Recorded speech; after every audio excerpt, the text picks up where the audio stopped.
Get a feel as well. This has come out very nice, this battery. It's as healthy as. But this one, had it on this charger, it got the voltage up and it holds a charge, but this seems to have gone on an error. It's only been there for about an hour. What's happened? I wonder why it gives me an error.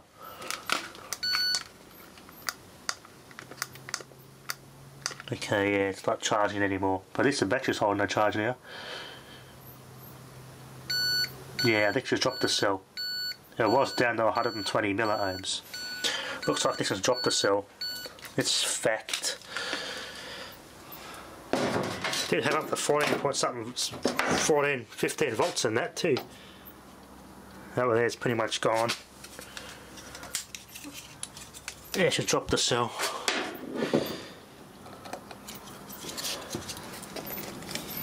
Maybe don't need to recondition this battery.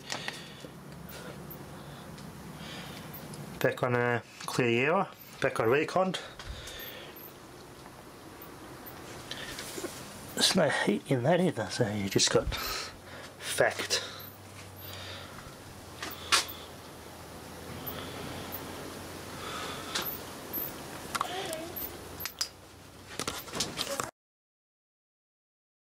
Yeah, this battery's facked, it's dropped the cell. Damn it, it was looking so promising. It got to about 26 cranking amps at 15 volts. Hey, it's holding the charge now at least. Yeah, it's dropped the cell, I think. Damn it, yeah, we've got a bad cell. There's no saving this one. But I'm going to leave this on there for ages. It's not using that much power anyway, so there's really nothing to lose. Got a 5 amp breaker, so there's nothing to burn out there. I like the Mitsubishi transformer I used last time. Should have put a bloody breaker on that one.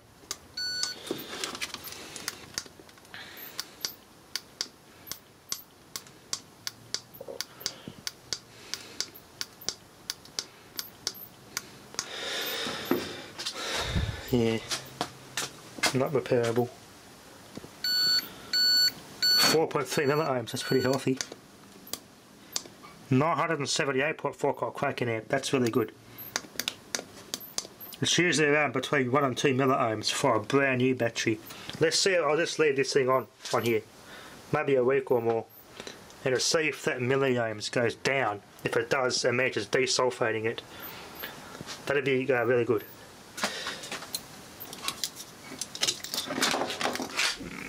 Let's see if I can test this now, if it holds that charge. Did I just put this transformer on it? Yeah, now it's not saying it's low anymore. This is not dragging it down either. Before this was discharging the battery just by doing this test. 13.36 volts, 209.9 milliohms. It's actually easier to charge though. I might get my Delkor charger and just leave it on supply. I think that might error out though. I might just leave the Delkor charger on it.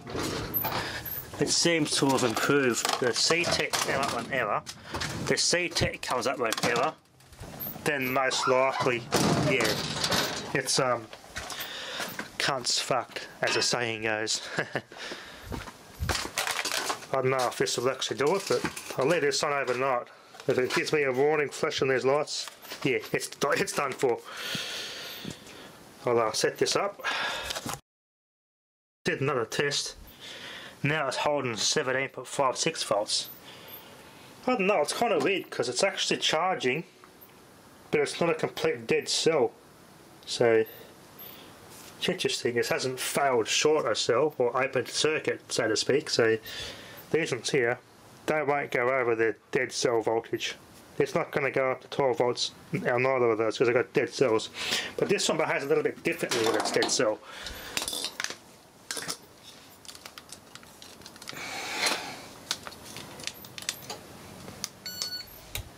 Now it's pissed off. It's turning on and off now. Yeah, it's going to do that all the time.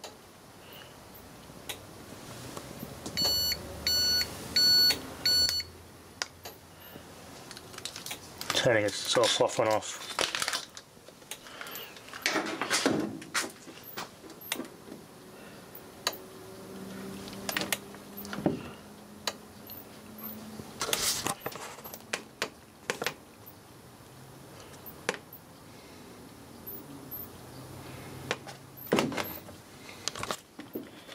Just going to keep pulsing it like that.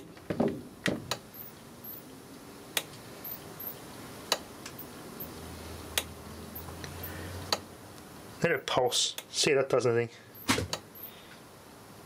That's just pulsing on and off right now. Yeah, let this thing pulse it all night. We'll come back about the same time tomorrow. We'll give it a check if this hasn't evened out. We'll see what it does.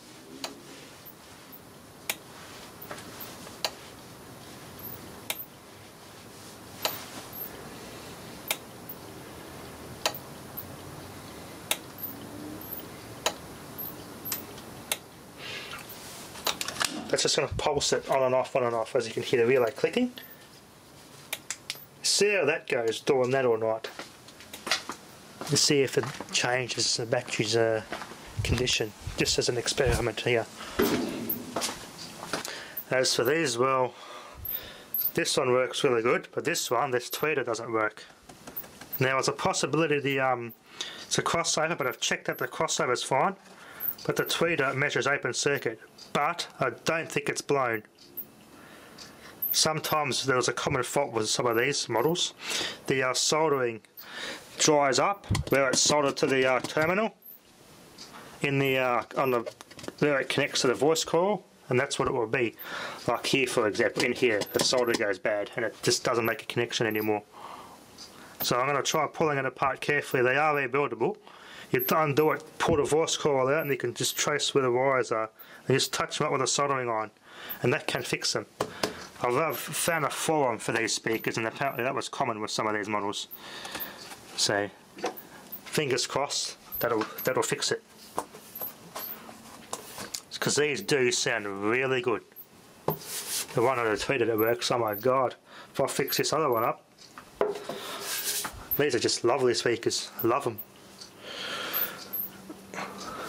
Very well made. The woofer, I took the woofer out and checked the crossover. It's easy to get to it. The woofer's bloody 5 kilos. It's a big magnet, cast aluminium frame. It's very, very, very heavily engineered. It weighs a ton. Anyway, that'll be enough for now. Thanks for watching.